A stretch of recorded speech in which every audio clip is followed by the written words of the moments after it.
which a one standard deviation move, once again, where do you get that number from? It comes from. Okay, just getting set up here. Welcome back. Welcome back. This is day 3, Apex Trader Funding. What we are trying to accomplish today is we are trying to trade futures, contracts, what the heck, right? So right now we currently have an order in to go short right here, and it should be trying to collect about $1 or a point, which should be $100. We'll see if it hits.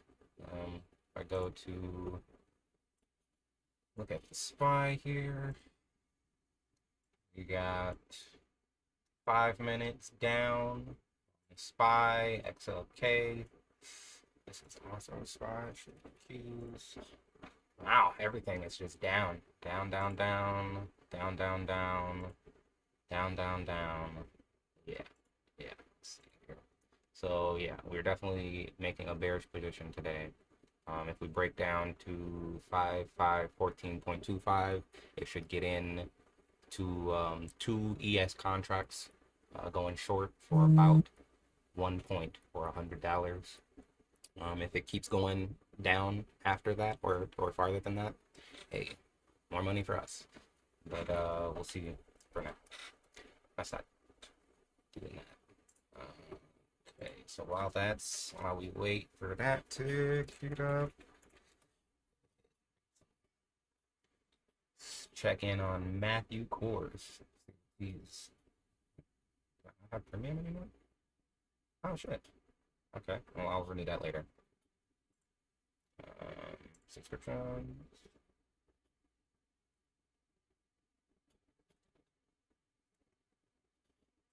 There we go. Over 95% of people fail their funding challenges and the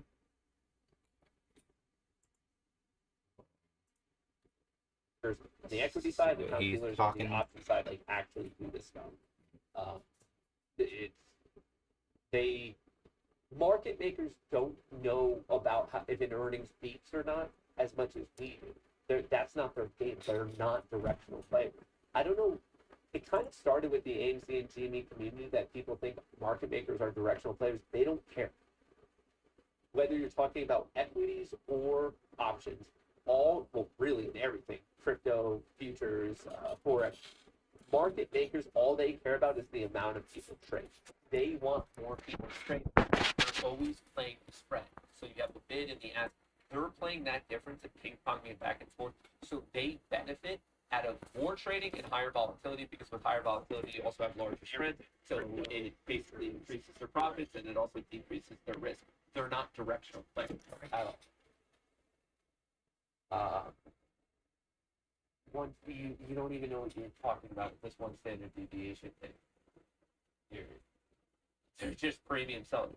They can't force anyone to trade premium with them. Like if someone comes knocking and it says, "Hey, I want to buy a call or sell a call. I want to buy a put or sell a put," they say, "Okay, we're willing to do it at this price." That's all they do. Is keep, especially on the opposite side. Someone comes knocking on their door and they basically say, "Hey, man, I want to trade." And then they either agree to trade with them, or maybe they're not going to agree on the price and the price doesn't go through. But they can't force anyone to trade with them. Some momentary bullishness in all of this red. Let's go ahead and look. They're not setting anything. Let's analyze some data This is all here. just like a So measure of the market. go ahead. How volatile. You Matthew. So 2 days ago, the close was 554.65 cents. Yesterday, we closed at 553.78 cents. So we closed lower than the previous day, which gives us a downtrend, right? Today, we opened up at 548.82, which is below, our open today was below the close of yesterday, which with this data, that tells us that there's an 85% chance that we're going to close today below yesterday's close, right? And so far, what we're seeing in the market is just that. We do got a gap fill up to 553.11 cents, or sorry, 553.78. but there is about a 30% chance that that is actually going to get filled. So we'll see how that plays out. I personally am not playing that gap fill today. I will be waiting for a moment of weakness, as you can see from this position here. Oh, look, it looks like we're going back down right now. But yeah, so I'll be getting in on this breakdown if it does end up breaking down, and seeing what we can get from there. Yeah.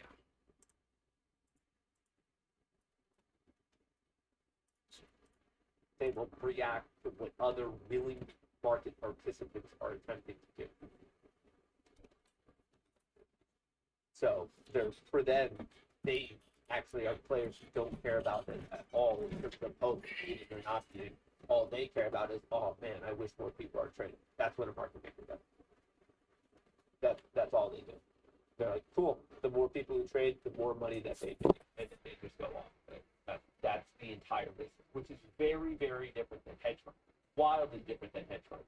So hedge funds, a lot of hedge funds are directional players. Yeah, of course there are market neutrals out there, maybe arbitrage or this, that, the other thing. But when you think of these big players who are taking a huge bullish bet or a huge bearish bet or something like that, that's more so going to be a fun. And they're like, oh, okay, like I'm feeling good about Tesla, I'm feeling bad about Tesla. That's that player. So it's very, very distinct, I guess, like positioning into what the markets as a whole are. Hedge funds and market makers are two very different things. But then it gets confusing because the world's largest market maker, Citadel, its sister business is Citadel Hedge Fund. Okay, it looks So like I we're think that's, going like, where people heading down kinda right get now confused too. with it. And So like, they we're also gonna be say, paying oh, yeah, attention. no, we Holy don't talk at all. crap. So, like, that's Wow. what Citadel That and literally market maker, came down to Citadel exactly Hedge Fund, where no, like, my they did position that, like, we're was sister entered in businesses. for, We promise and we don't, like, and chit-chat about returned anything. right back No up way, after that. that But we'll would see be if we continue inappropriate. down to the negative side. Alright, like, We'll see if we continue down to what? What is my target? We're at the low of the day. I haven't seen this in a little bit. Look at the daily. Daily breaking down past the 34 EMA. Okay. Yeah. On daily, we're breaking down past the 34 EMA. That's crazy. XLK already broke down below. Qs are below its 34 as well. Damn. Yeah, this is looking pretty bloody. Looking pretty bloody. But hey, as long as we're making money, okay. Look at that, and we bounced right back up. Missed my entry here. Thank goodness, because I would have gotten blown out of that position. But I have my risk set at 100, so it shouldn't, or 200, so it shouldn't be that bad of a decline. Yeah. Right. I never said set. You know your chat's right there, right? It's still up there. This is looking though. Like it could go up from here. Yeah. You can check the market makers expect to move before earnings. But I think I'm comfortable with the position that I have.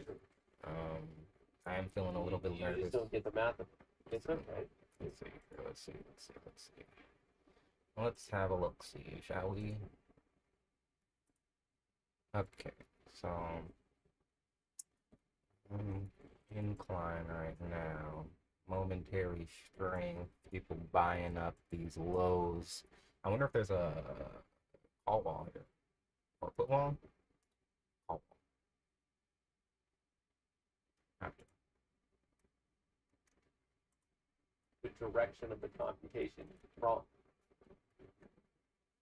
Maybe Matt doesn't use Thinkorswim. Do you think Thinkorswim is the only platform on this planet that tells you the expected move? What? Literally, you could compute it yourself with all Go the ahead, look same at the math. 5 minute here. Do you think that is specific to Thinkorswim? That they're like, dude, we're going to be 10, the only brokerage on the planet that does 15. some basic math. That's so bears, you do bears, know bears exactly. all over. That's I'm seeing that's nothing but my- bears in this nub my right point, now. 'cause So I do know, and I'm feeling I'm trying to let feeling- you I'm know, feeling many other people know reassured. how these things are priced. especially if Or, we come back down to this point. it's not I might, the fact that I know so much is that what I'm telling you increase, I right might now. I'm decrease not this just a like little bit. guessing on how this works. to the It's like previous low. get onto any of these purchases, Wow, look it up, I and literally go, I touched wonder it, how huh? they come up with That's- that. that's And then crazy. you give it a quick search and you realize how they compute it, and then you move on with your life. It's So we want to be just below it's here. not even 540. the That's amount of literally time we've where I already was. started. Like now we've wasted talking about this kind of a waste of time. Like this is not And help a for breakdown. contentious subject. This is like just it's just kind of like a factual thing. And Oh, I camera don't shut off. know where you got this from, or your information on it, but whoever taught you or your understanding of it definitely needs to get a little bit recalibrated. What did I have to do the last time this happened? It's just wrong.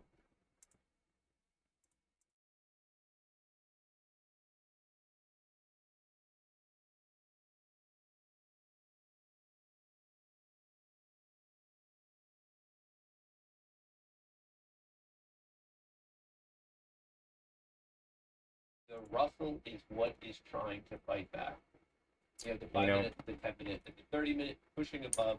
Really it's the sick of only this place camera these going days out where you just see randomly. seeing strength. Because It's for me fucked. to go bullish again on ES or on NQ, I would want at minimum the 10 minute to be pushing above the cloud.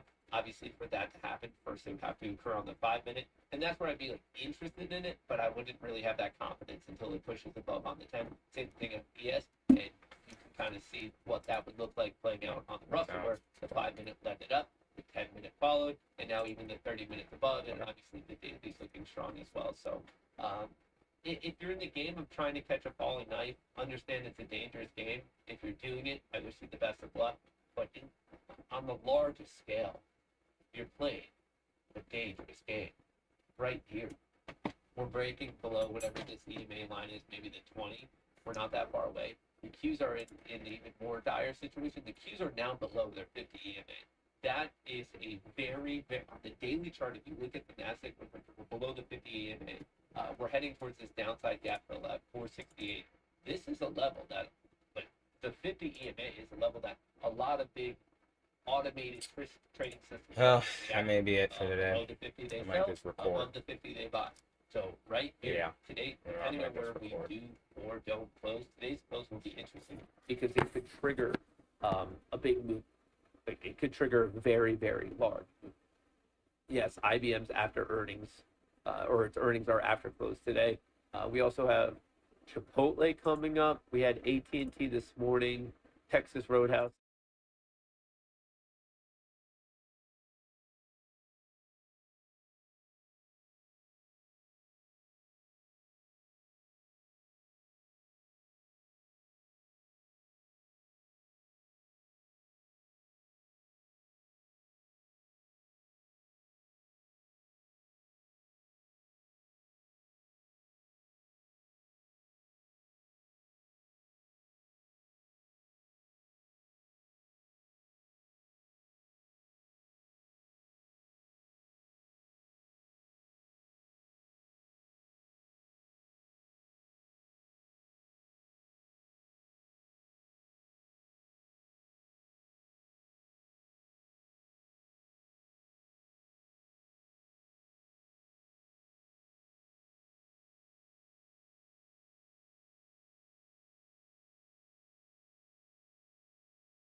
Right now, it's kind of really what Bitcoin is most correlated with is now other crypto at this moment. That can change. It's not like a set in stone thing, but we just see high correlation. Well, I'm with gonna keep Ethereum, trading until with this Solana. position hits. Once this that's play what's hits, then happening I'll right call now. it a day and figure out what the fuck is going on with my camera. That's what's happening.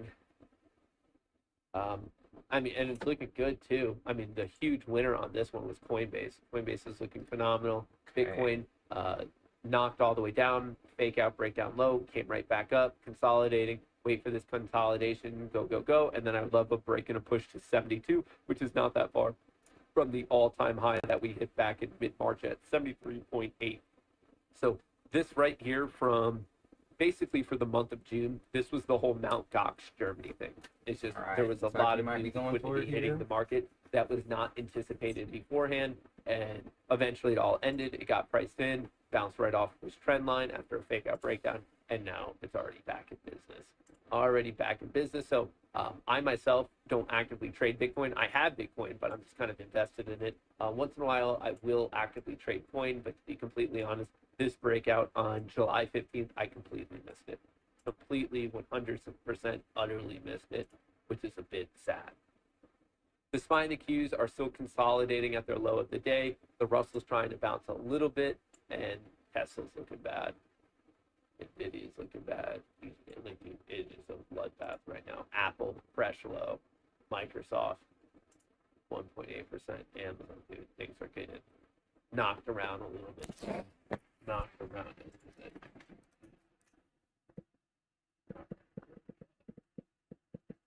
Your AMC calls are printing. I hide about that. Yeah, this is where it's at. Is your EMA cloud used multiple times or just what? What do you mean multiple times? Like, will you?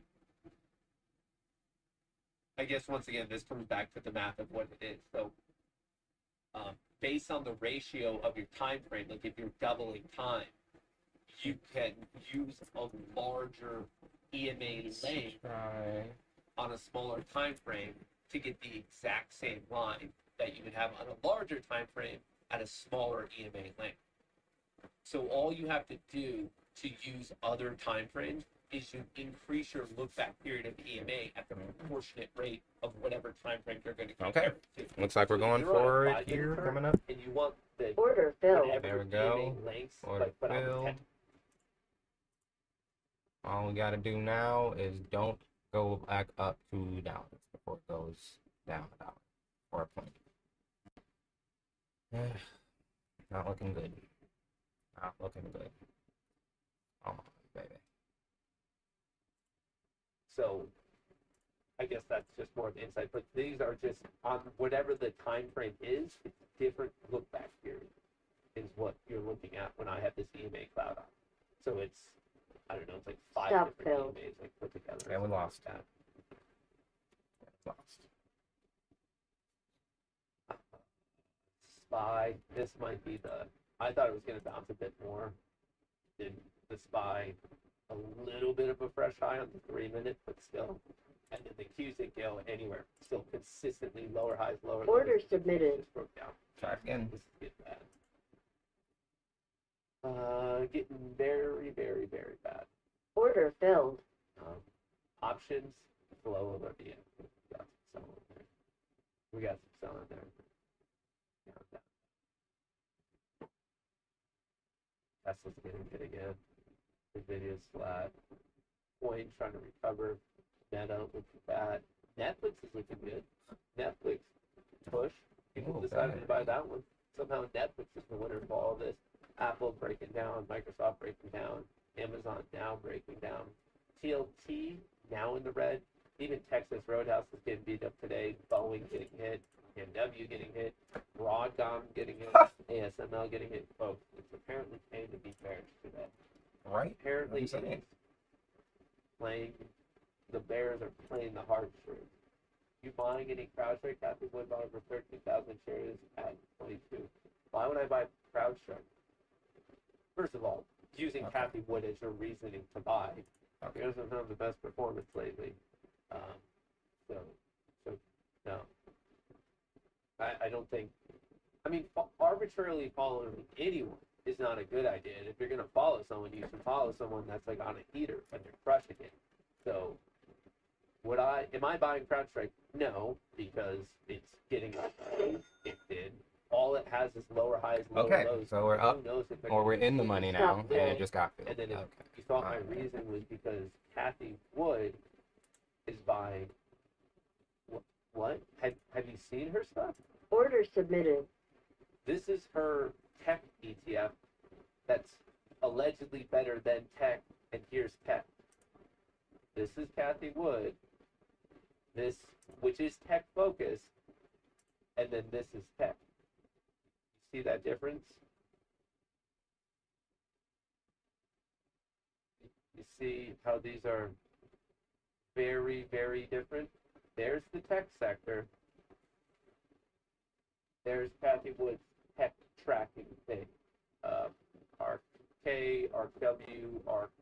She has a more of a biotech one, ARC G. She has a finance one, So ARC we're down F. 200 on You the guys day get the right same now, just from that general one vibe bad of how play. she's been doing. I don't think I'm sticking to Uh, my trading plan, so I'm gonna try to not get back so to the buoyant basics is here. the answer. If we get Not so down buoyant. again, hopefully we can The ARC catch F. this trend. But What's the other ARC it's not X looking maybe? too strong for me this morning. It wasn't a There's good a start lot either. of her I mean, ETFs had to reset that have NinjaTrader not because been it was fucking up. doing so well. Order filled. Oh, ARC K, B, G, Oh, no. W, and F, and Q, and X. Here's ARC Q. All of them have been all of them have been underperforming the larger sectors that she's trying to generate up on top of. She ended up really, really crushing it in the era of cheap money and low or high QE and all that. Basically, in 2021, she cemented herself as a person crushing it in tech. And unfortunately, especially not only for her, but the people invested in those ETFs, which I still actually have some myself, she has not been able to duplicate that performance. Stop filled. So maybe she'll be able to play the next bull cycle, but her current performance is a little bit lackluster. I think she actually set records. okay, so for, now we're down 400. the As you can most see. outflows from I'm gonna do ETFs. one more trade today, and hopefully, But will hopefully it it does last me some forever? good. No, But, because the things that she I invests don't like in, this. it'll come in and out of I don't cycle. like this, And bro. she was in cycle Really in don't. 2021 and crushed it, and then it kind of came apart in 2022, and then very much in 2023 and 2024. So eventually she'll get right back in sync with the cycle. It just is apparently not right now. Tom Lee has had some good. Yeah, so Tom Lee's from Fundstrat. He's been on fire. Tom Lee has been crushing it. You know who the three people are that have been really, really doing well this year? Like for the whole year, all their call outs is Tom Lee, Larry Williams, and Dan Ives. Those three guys, but like specifically Tom Lee. But those three guys from the get-go, because remember back in January where everyone's like, this is going to be a horribly bearish year, we're going to get crushed. Those three guys were like, actually, I don't see that at all. I think we just go up and up and up. They've been on fire. They've really been on fire. But Tom Lee, Larry Williams, and Dan Ives at the start of the year, they're like, hey, I get it. I get that everyone's like a bearish, negative Nancy right now. And you know who else? He's not really a call-out guy. He runs a fund. Is Stanley Druckenmiller. The dude's been crushing it, but he's trading more of the monetary policy Order type of submitted. stuff, just like what's happening with fixed income. So like, I don't think his call-out really, for me, retail, just because who likes trading fixed income type of a thing. But Tom Lee and Larry Williams, and especially Dan Ives. Dan Ives will call out individual companies, but all three of them, in the face of everyone else, if you think of December and January, everyone's like, this year will be horrible, we're going to sell off, we're going to get crushed. They're like, actually, we're bullish on all of this stuff. And they were all right. They were very much all right. Wood and Kramer should invest in the U.S. debt. It would evaporate by the end of the year. Thank goodness. Oh my god, I've been trying to do that forever. Alright. Here we go. But yeah, Tom Lee. And Come on, actually, this is the one. basic call-outs. This I is think the we're one. Specifically bullish on the Russell. Fuck.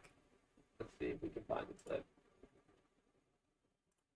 And if not, I'm probably gonna be done. This morning on CNBC, Tom Lee $600 at loss. Fundstrat said small caps too could bad. rally 40% by the end of the summer, taking IW up to $300 in just under 2 months. He's got an unusual track Order record filled. with his predictions over the past 2-3 years, and if this one plays out, it basically means the top from Mag 7 is in for some time.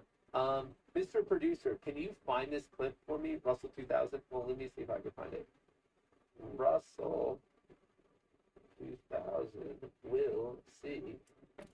I wonder All right, I found it. if Let's see. So this is the guy who's been kind of spot on. 830. But kinda, he's been real Yeah, I spot would've on hit the this past morning, couple of too. years. He's on a deal. Experts does say Early. that this Friday's inflation data will likely shift the odds. The clip we're about to Stop listen to film. is from Tom Lee of Funstrat, who has been having a very, very impressive record over the past 2 to 3 years. And right now, he's bullish on a sector that no one's been talking about Order for filled. about 1 to 2 to 3 years. And in fact, he's thinking that we could see upwards of a 40% rally by the end of this summer. Obviously, I'm very interested in the future to play back and see if he's right or wrong. Yeah, I'm being stupid right now. It's worthwhile to I listen know. to because he's I had know. very, very good calls. Experts does say that this Friday's inflation data Why will don't you likely just shift get the odds higher above a July and September rate cut, supporting the summer of small caps, as he said. Joining us here at Post 9's Tom Small Lee, cap Post summer. Research and CBC contributor Tom. It's great to have you. Great to see you. You want to start with the political news or the economic news? What's more important to you? In the short term, it's the political news, but really in the longer term, especially into year end, it's actually the economic news. Explain why. Well, in the short term, markets are very sensitive to, especially the sector level, depending on whether it's a Republican or Democratic team in the White House in November, and then especially all the congressional elections and state elections. So I think that's what you saw last week, was as the ships, as popularly shifting towards Trump, small caps, industrials, financials rather. And you're sticking with that call, which is a Just to put more emphasis on that, the Trump trade, which you probably heard before, is an additional benefit to small cap, as with the Russell. For those of you who don't know, the Russell 3000 is basically the top 3,000 stocks. The bottom 2,000 of the said 3,000 is the Russell 2000. So on top of the Russell 2000 is the Russell 1000, and within that, that's where you're going to find the NASDAQ 100, the